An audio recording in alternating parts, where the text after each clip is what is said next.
number. What does it all mean? Welcome to Flintoff, Savage and the Ping Pong Guy.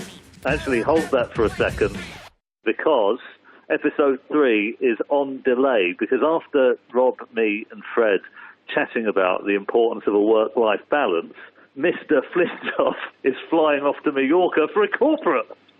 Oh, no, it's not a corporate, and it's not even a family holiday. What it is, I've got to shoot the spring-summer catalogue for a well-known clothing brand. It's a modelling job. I'm not putting this before you guys. Well, I am this time. But I can't get out of it. And I'll be so busy on the beach having photographs taken. I can't nip to a studio or anything. So we'll have to put the podcast on ice for a week. Why are they taking the photos of you with gloves on the beach? It must be a glove contract. Oh, here we go. Robbie Matthew just chirps up. Well, I did suggest that you two should do the podcast without me, but apparently they wanted the award-winning new presenter.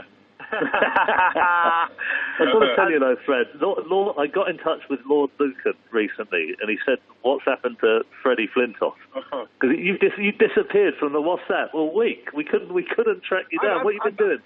I've been working. I've been trying to find a house because I'm homeless. Oh, yeah. I've been up and down to London trying to pay for a house because I'm homeless. So I've had a few jobs on, so I apologise for my temporary break in communications. And you presented the NTA for the Strictly one. I did, yeah. I give the Strictly NTA away, which was a real thrill. And really big night. And all I'd done that night, because I was weighed up for it, and I typed your name into Twitter, and all I got was heartthrob. People are looking after each other in your hair and that. Not again. Come on then, what have you two been up to while we're here? Well, I went to Atlanta on Monday, Boston Tuesday, a couple of speeches. You took the advice then of more time with the family. It's really good. The thing is, guys, you took Kathy and the kids on holiday to America. Is that what you did? But it's so interesting, the amount of feedback I got on that discussion, the kind of the guilt that you sometimes feel getting that balance right. These 2 speeches were already in the diary, so I couldn't really pull out of them. But I do think that I will try and get that better in the future. Got back Wednesday, had a speech Wednesday morning in London. But actually, one bad thing that's happened, and perhaps we can talk about this in a future podcast, my dad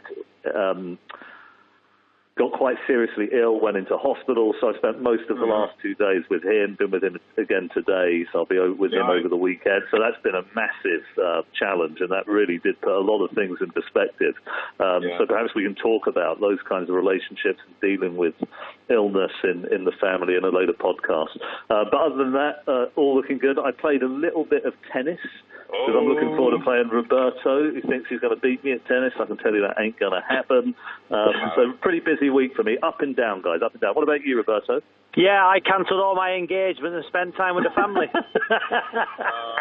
What and then Sarah, your wife's put them all back in your diary to get you out of the house. Listen, lads, I had loads of corporates, I had loads of things, and, I cancelled them all except for one. So yesterday I was in London. It was a BT put a training down for I saw this on pundits. Yeah. It was there. I said, the multi-award winning pundit, do I need training? But obviously I do. A lot of people on Instagram said, I should spend the whole year there. I was going to say, I thought you and Chris Sutton might have had to stay in at break.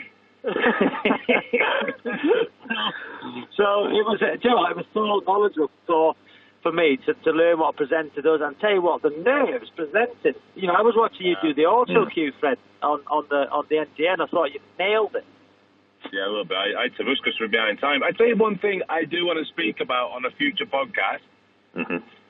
Is Phil Neville. Oh, big one.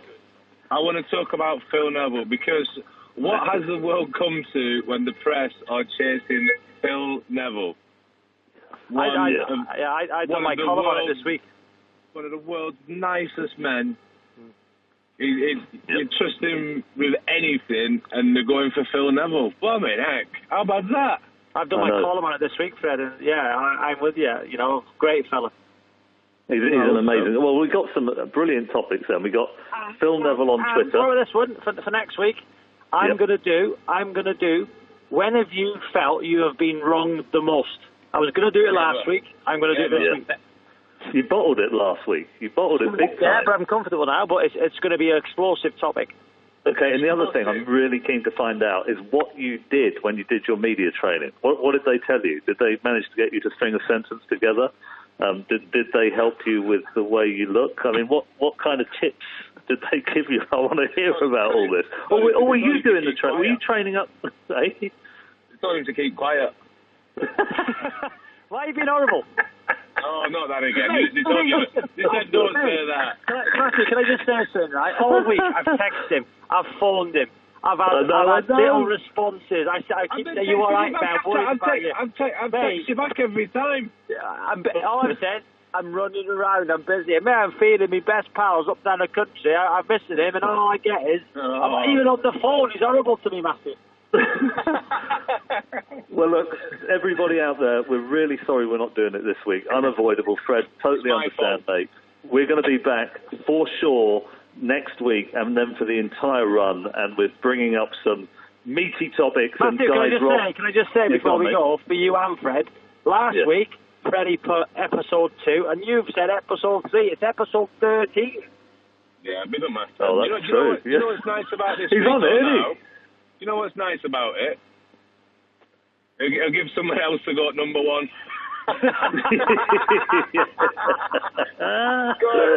The Guardian football can have a crack at it up. Enjoy it for a week. We'll be back next week. Exactly. Good to talk to you guys. Look forward to it. See you next week. All right, guys. Cheers, guys. Cheers. Bye-bye.